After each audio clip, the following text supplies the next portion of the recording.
Hello everyone, a very good morning to all. Welcome to RxDx NEET MDS. So today what we're going to talk about is the very basics of biological width. So what is biological width? What are the consequences of violation of biological width? Okay. So this video will be about the very basics, and in the further classes we'll discuss about in depth about biological width and what is the significance, what happens if I don't have a sufficient biological width. Okay. So now before moving, let us discuss about the very basics. Okay. So this part of the gingiva is the marginal gingiva or the unattached gingiva or the free gingiva. As the name implies, it is not attached to the tooth, it is free. Okay. Since it is free, it forms a space between the tooth and the gingiva, right? So this space is what we call it as gingival sulcus. So in the gingival sulcus only we are going to do probing depth. We are going to insert the probe, isn't it? So this sulcus, as the name implies, this sulcus is lined by this red structure which is called as sulcular epithelium. Okay, it is lined by sulcular epithelium.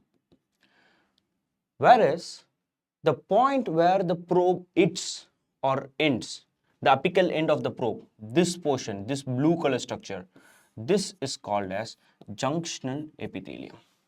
So the red color is sulcular epithelium. The point where the probe is going to hit is called as sulcular epithelium. Okay. So now we are going to use the common sense.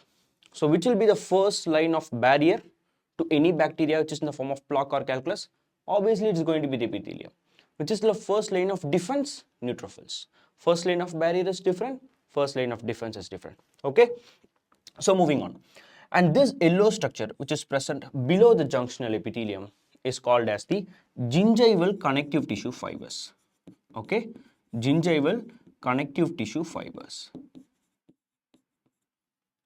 This structure, violet structure, is called as periodontal ligament connective tissue fibers. I hope this is clear. This is the very basics. Okay. So junctional epithelium,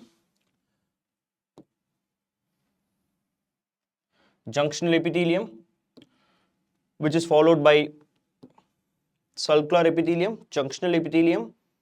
This is the gingival connective tissue fibers. This will form the periodontal ligament fibers, and this is the bone, right? So this bone which is lining the socket is the inner cortical plate, and this is the outer cortical plate. Okay, so the point where the inner and the outer cortical plate meet, this point is the alveolar crest. Okay, fine. Till now everything is clear. Okay, now what is biological width? Biological width in very simple terms is a combination of junctional epithelium plus gingival connective tissue fibers.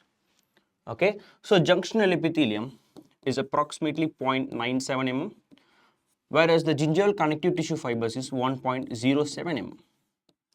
So obviously the biological width is going to be 2.04 mm with variations of 1.7 to 2.4 mm.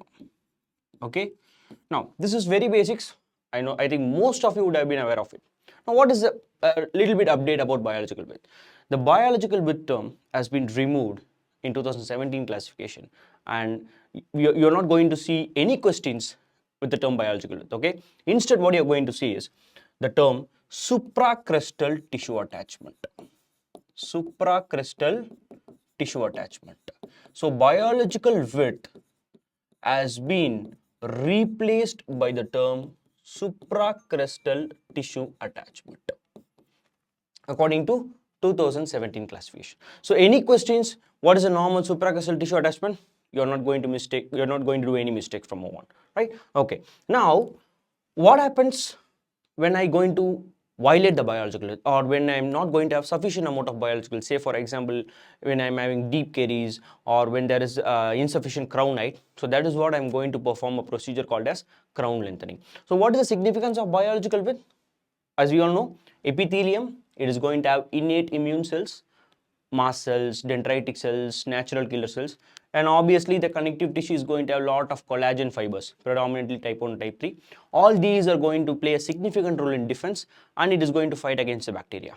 Okay, so this is a basic overview. In the next videos, we'll be discussing about in depth about biological width and also the procedures, what we are going to do in case of violation of biological width. Okay, so thank you so much for watching this video. Have a great day.